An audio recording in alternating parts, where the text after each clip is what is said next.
She said it while refilling her wine glass, like it wasn't loaded with venom, like it wasn't going to detonate the quiet little illusion we'd been feeding for months.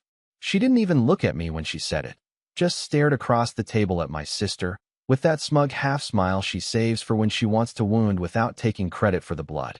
I don't think Curtis is man enough to leave even if I cheated. That was it. That was the line. There was no yelling, no dramatic pause, no spilled drink or gasp from the relatives. Just a long, awkward silence. Then a few coughs. A clink of silverware. My cousin tried to change the subject by asking how my job was going, but I didn't answer. I was too busy gripping my chair, so hard my knuckles turned white. I didn't yell. I didn't ask questions. I didn't cry, though my throat tightened like it wanted to. I just stood up, slowly, carefully, and I walked out. Out of my mother's house.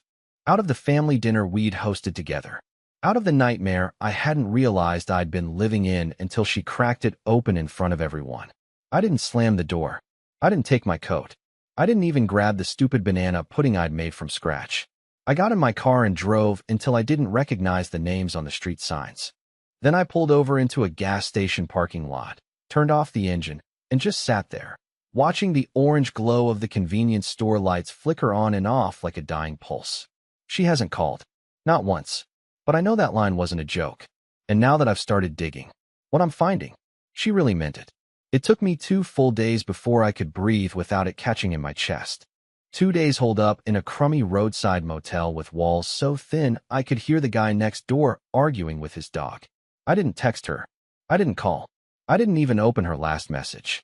I kept replaying the dinner scene like a slow-motion car crash, trying to convince myself that maybe I misheard her. Maybe she was drunk. Maybe it was just a dark joke, the kind she sometimes made when she wanted to seem edgy in front of people. But the longer I sat in that motel room, surrounded by faded carpet, buzzing lights, and my own pathetic silence, the more I realized something I didn't want to admit. She said it because she meant it. Not out of shock value. Not to get a reaction. She said it because deep down, she believed it. I wasn't man enough to leave. And maybe, for a long time, I wasn't. But this time I had. Still, my heart wouldn't let me rest. My brain, traitorous as always, kept whispering possibilities. Maybe there's more. Maybe it wasn't random. Maybe she's already done it. And that was the thought that finally made me drive back, not home, but to my office. See, here's the thing. Lacey isn't tech-savvy. She once asked me if uploading to Google Drive would mail the file to someone. And our home computer? I built it. I maintain it. I'm the only one who runs backups, updates, virus scans. She barely touches it, unless she needs to check emails or plan a party. But when I went back late that night, snuck into the house while she was out, her car was gone. Lights off. She didn't even change the locks, like she thought I was bluffing. I booted up the desktop and went looking. Not because I expected anything. Honestly, I thought I'd leave again 5 minutes later, embarrassed that I was spiraling this far. Then I found it. A folder buried deep in the documents directory. Hidden inside layers of generic folder names like taxes_2018 and work_stuff. The final folder? It was called April. That was it. Just April. Inside. Screenshots. Messages. Voice notes. None of them sent to me. The first screenshot hit me like a sledgehammer. If he ever finds out, I'll just tell him it's emotional support. He's too soft to fight back. Sent to someone saved as Des Jim flexed biceps medium skin tone. I couldn't believe what I was reading. She was talking about me like I was a pet. A harmless, spineless husband she could outmaneuver at any moment. My hands started shaking as I clicked through more. There were selfies of her in our bedroom, when I wasn't home. Outfit check photos, like she was asking someone to pick which dress she'd wear on a date.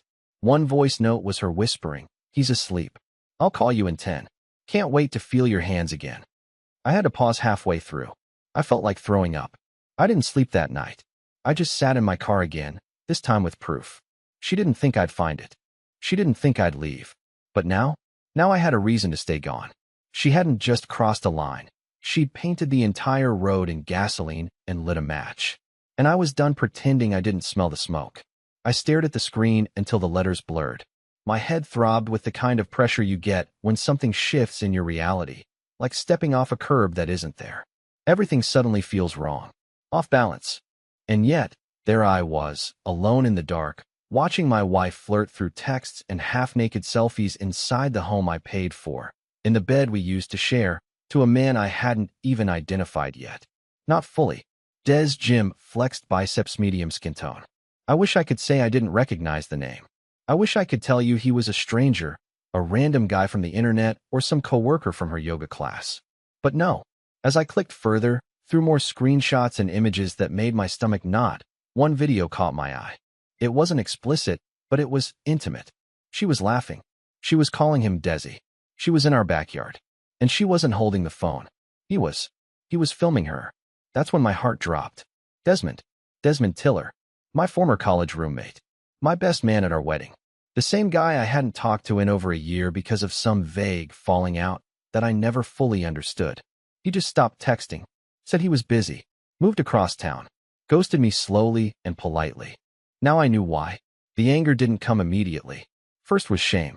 Thick, slow shame that spread through my chest and made me want to shrink into the car seat until I disappeared. She cheated with him? Someone who once borrowed my dress shoes to take his own girlfriend to prom? Someone who used to crash on our couch after too many drinks?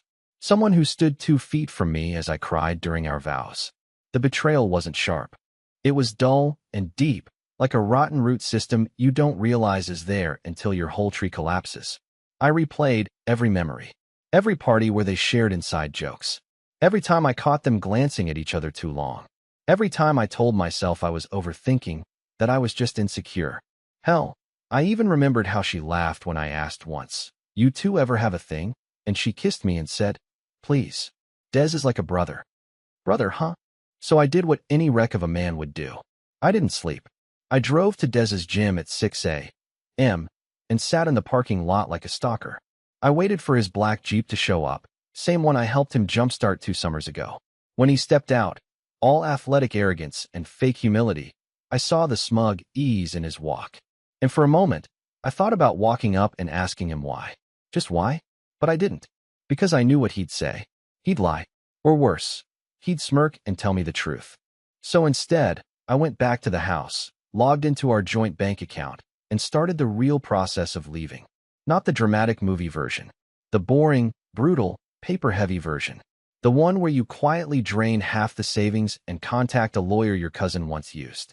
Where you take photos of furniture and text yourself serial numbers. Where you forward emails and print statements and move methodically, like a ghost cataloging the ruins of its old life. She still hadn't messaged me. Not once. And that silence? It told me everything. She didn't miss me. She didn't panic. She didn't even care enough to lie. But she would. Oh, she would. The funny thing is, when people cheat, they always think they're smart. Smarter than the person they're hurting. Smarter than the mess they're creating. But Lacey? She made one mistake. One tiny oversight that she probably never even thought about again. And that one thing flipped the whole story upside down. It happened the next morning. I was packing up some files from my cloud drive, the one she never used.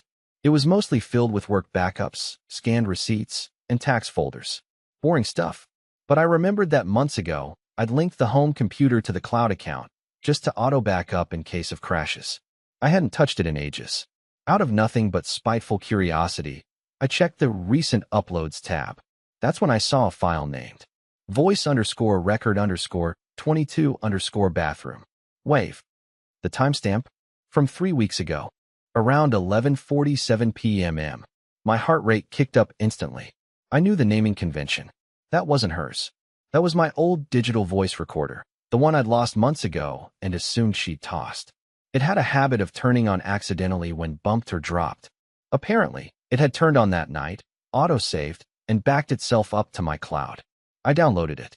I almost didn't want to listen, but I did. It was scratchy at first. Background noise. Then water running. Footsteps. Then her voice. Lacey's unmistakable, annoyed voice. Half whispering and half laughing. You seriously think he suspects anything?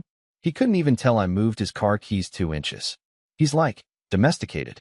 It's cute, kind of sad. Then a deeper voice. Desmond. Well, let him be sad. He's got the house, the job, the fantasy. We've got us. Then a long pause. Some movement. A muffled sound I didn't want to identify. And then, I should go cuddle him for a minute so he doesn't overthink. I paused the recording. My ears were hot. My skin was ice. The humiliation hit so hard I dropped the mouse. I had been a charity project. A clueless, soft-hearted idiot they laughed about behind closed doors while I folded laundry and made her tea before bed. But then came the real moment, the one that changed everything. Toward the end of the recording, I heard Desmond again. But this time, his voice wasn't smug. It was lower, more serious. You still haven't told him about the clinic, right? Lacey's voice tensed. No, he doesn't know. He can't. It would ruin everything. The clinic? What clinic? My stomach turned. I didn't know what it meant, but the way she said it, tight, fast, secretive, it wasn't something innocent. It wasn't dermatology or therapy. It was something she didn't want me to know. And just like that, curiosity outgrew pain. I forgot the betrayal. I forgot the affair. I forgot the humiliation. All I could think about was what clinic? I started digging. I knew her passwords. She hadn't changed them. I checked her email history, insurance claims, even her rideshare history. And eventually, in her deleted email bin, one she must have thought was empty, I found it. A digital invoice for a consultation at a private women's health clinic downtown. The subject line, confirming your reproductive consultation, confidential. My hands trembled. Was it a pregnancy scare? An abortion? Or something worse? All I knew was, she had been hiding more than just a man. She was hiding something that affected me, my life, my body, my trust. And now, the cheating felt like just the surface. The affair was the headline. But this was the story buried on page 2, the one they hope you're too hurt to go looking for. She thought I'd never find it. But I did. And I wasn't done. I never imagined I'd be the guy calling a women's clinic pretending to be someone I wasn't. I felt disgusting even asking questions. But after 3 days of turning over every lie in my mind like broken glass, I had no pride left. Just curiosity. Desperate, frantic curiosity. The kind that eats your insides from the inside out until you either know the truth or you choke on not knowing. The receptionist was polite but cautious. As expected, she couldn't tell me anything specific. Patient confidentiality, she said. But when I calmly explained that I was the husband of Lacey M., and that I believed there had been some sort of mix-up, maybe insurance fraud, something fishy that needed checking, the tone shifted. She paused, hesitated, then asked, "Are you listed on her emergency contact?" I was. At the time of her visit, I still was. She told me she couldn't share details. But she said this. If you believe something happened that involves you, directly, it might be best to have a legal request sent in. Or, to have an honest conversation at home. An honest conversation at home. Right. That ship had already burned and sunk. And she was the one who lit the match. But her words lingered. Involves you directly. And that's when the ugliest thought of all surfaced in my brain like a corpse. What if she was pregnant? And it wasn't mine? What if she got rid of it and never told me? What if they made that choice without me even knowing there was a choice to be made? I couldn't sleep. Couldn't eat. Couldn't stop playing back every moment in our marriage when she looked me in the eyes and said she loved me. Every kiss, every whispered, "I'm yours." Every time she made me feel like I was the only man in the room, while she was planning her escape in secret. The next day, I made a move I hadn't thought I'd ever make. I sent her a photo of the clinic confirmation email with no text. Nothing else. Just the photo. It took 6 minutes. That's how long it took for the silence to end. The phone rang. It was her. I didn't answer. She called again. Then again. 8 times in total. I let them all ring. Then she switched to texts. The first one said, "Curtis, please don't do this. Please. We need to talk." The second one came fast. "I didn't know how to tell you. It wasn't like that." The third, "We didn't go through with it. Please don't make this worse." And then the fourth, "You don't understand what that night was. You don't know what I was going through." That night. Now I knew there was more. Something had happened. Something real. Something they were going to hide from me forever, until I accidentally stumbled on a glitched backup folder and a forgotten voice memo. I waited a full day before I replied. And when I finally did, it was just 3 words. Ask Des first. I wanted her to panic. I wanted her to sweat. I wanted her to feel a fraction of the weight I'd been carrying alone these past 2 weeks. And oh, she did. Because what came next wasn't an apology. It wasn't an explanation. It was war. It was raining when she finally showed up. The kind of cold, miserable drizzle that turns everything gray and quiet. I was staying in a friend's spare apartment above his garage, barely furnished, still smelled like paint. But it had something I needed: distance. Distance from the house, from her perfume on the pillows, from the sound of her walking barefoot across the kitchen floor like nothing was broken. I wasn't expecting her that night. Honestly, I figured she was still with Des, trying to piece together a story that didn't sound like betrayal stitched in panic. But around 8:40 p.m., I heard tires screech, a car door slam, and fists pounding against the door like she was trying to wake the dead. I didn't move right away. I just sat there on the couch, sipping stale coffee from a chipped mug, letting her rage echo through the wood. Then she screamed my name, loud, furious, like a woman who realized the story wasn't under her control anymore. "Curtis, open the door. You coward. You don't know the full story." The door stayed closed. What she didn't know, though, was that I wasn't alone. My friend's older sister, Celine, had dropped by earlier. Not for anything romantic. Just someone who heard I was going through something and brought takeout and quiet company. She was sitting across from me, cross-legged on the floor, sipping miso soup and watching the chaos outside with wide, fascinated eyes. "You want me to leave?" she asked gently. I shook my head. "No. I want her to see I'm not falling apart." Celine didn't smile. She just nodded and stayed quiet. Lacey kept yelling, "I know about the clinic thing, okay? I know how it looks, but you didn't even give me a chance to explain." Then her voice cracked. "You're not perfect, Curtis. You pushed me away first. You've been cold, distant. You made it easy." That one hit harder than I expected, because I had been distant, but only after she started treating me like a placeholder, a chore, something to manage, not someone to love. But what she said next changed the entire tone of the night. "You think Des is still part of this? You think he's loyal to me? He's not. He used me, too. He's married now, Curtis. He married someone else 2 weeks ago. He was never mine. Just like I was never really yours." That last line broke something. Not because it hurt, but because it felt rehearsed. Like she came ready to say it. As if she needed me to know that this wasn't just an affair. It was a performance. A long, unraveling performance that started before I even realized I was playing a part. I finally stood up and walked to the door. Celine stayed seated but glanced up, curious. I didn't open the door all the way. Just enough to see Lacey's face through the crack. Wet hair stuck to her cheeks, mascara streaked, her mouth trembling between fury and fear. "You said I wouldn't leave," I told her. "And now you're scared that I won't come back." She flinched. "I wasn't scared," she whispered. "I was angry." "No," I said quietly. "You were arrogant. That's what killed us." And then I did something that surprised even me. I closed the door. Gently. No shouting.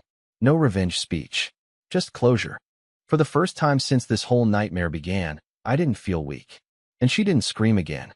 She just stood there in the rain, waiting. But I didn't open the door again. Because now it was my turn to be silent. 2 days passed after the storm at the door. I didn't hear from her. No texts, no calls. Not a single knock. It was the longest silence we'd ever shared. And for once, it wasn't me begging for peace. It was her, probably spinning 100 versions of what to say. Probably crafting the perfect apology, the perfect sob story, the perfect way to spin it all back to me being too sensitive and her being confused. But I wasn't confused anymore. I was done with the guessing games. I'd already been back to the house. Quietly. She wasn't there. I waited until I saw her location ping in another part of the city. She still didn't know I had access to her shared iCloud login. When I walked in, it felt surreal. Like stepping onto the set of a life I used to live, but no longer belonged in. The dining chairs still had that slight tilt from the night I walked out. My jacket was still hanging on the hook by the door. Everything exactly where I left it. Except for the woman who ruined it all. I went to the kitchen. That's where I left the letter. It wasn't poetic. It wasn't angry. It was cold. Surgical. Just facts and truths. Written in the same tone she used when she used to remind me to please buy the almond milk, not regular. I told her I knew about the folder. About the voice memo. About Des.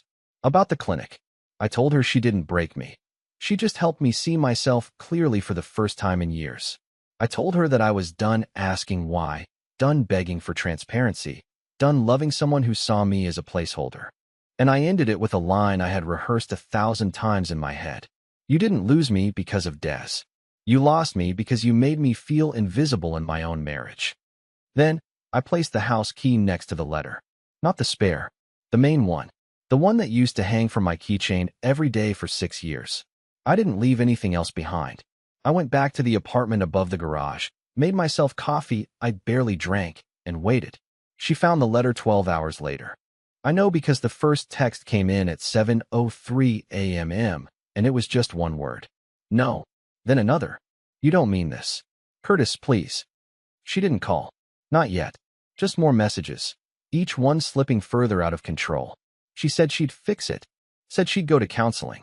Said she'd cut everyone off, even Des. She even said she was sorry for the clinic and that it wasn't what I thought. A line so vague I nearly laughed out loud. Classic Lacey. Confess without actually naming the sin. But what got me most was the final message she sent that morning. You always told me you wanted a family. I never told you why I was scared of that. Suddenly, it all clicked. The lies. The secrecy. The coldness that started long before Des. There was something else buried beneath it all. And now, just as she realized she couldn't pull me back in, she dangled a secret like a carrot. Like I was supposed to lunge at it, crawl back just to understand. But not this time. For once, she was the one left with questions and no answers. She was the one staring at silence and wondering what it meant. And I was the one who had finally stopped chasing ghosts. A week passed. Then 2. The text slowed, then stopped. I thought maybe that was it. Maybe she'd finally accepted that I was gone for good. That I'd peeled her fingers off the strings and walked off the stage of her show. But I should have known better. People like Lacey don't just let things go. Not when they lose control. Not when silence hits harder than any shouted argument. It was a Sunday morning. Quiet. Peaceful. I was in a park 2 towns over, sitting on a bench near a duck pond with a coffee and a dog I was temporarily fostering. It was the first time in months I felt normal. No weight on my chest, no pit in my stomach. Just birds, wind, and the warmth of the sun on my face. Then I saw her. She walked up slowly, like she wasn't sure if I'd run or yell. Her eyes were sunken, makeup free, the confident mask gone. She wasn't wearing the designer coat or the heels she used to flaunt. Just jeans, an old hoodie of mine, and a sadness that clung to her like smoke. I didn't move. She sat beside me. Neither of us spoke at first. I didn't offer her coffee. She didn't ask. Then finally, she said, I thought you'd scream at me. Or hate me. I shrugged. I did. Quietly. While you were with him. She winced. I was wrong. I let that hang in the air. She tried again. I never thought you'd actually leave. I know, I said. That was your first mistake. She nodded. Then, to my surprise, she didn't beg. She didn't blame. She didn't twist it back on me like she always used to. Instead, she reached into her bag and pulled out a small envelope. It was sealed. She handed it to me and said, This is the truth. The clinic. The things I never told you. I wrote it down. No games. You can read it or not. But I'm not going to keep chasing you. I'm not proud of what I did. But I want you to heal. Even if it's not with me. That stunned me. Not because I forgave her. Not then, not there. But because for the first time in years, she finally let go of control. No performance. No manipulation. Just truth. I didn't open the envelope right away. I let her walk away first. And I swear, for the first time since everything collapsed, I felt something shift. Not closure. Not peace. But possibility. 3 months later, I moved into a new apartment. Clean walls. Fresh sheets. No ghosts in the closet. I opened the envelope one rainy night with no expectations. Inside was a short, honest letter. She admitted the pregnancy. It wasn't mine. She ended it herself. Not because of shame or fear, but because she realized she'd built her life on lies and didn't want to bring a child into that. And you know what?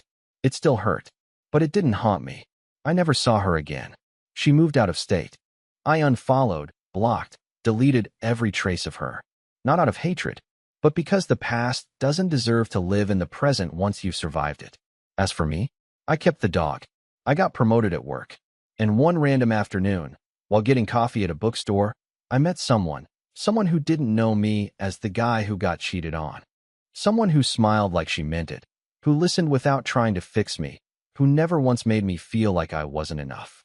And for the first time in a long, long time, I believed maybe I wasn't. Maybe I was just someone who deserved better. And finally, I had it.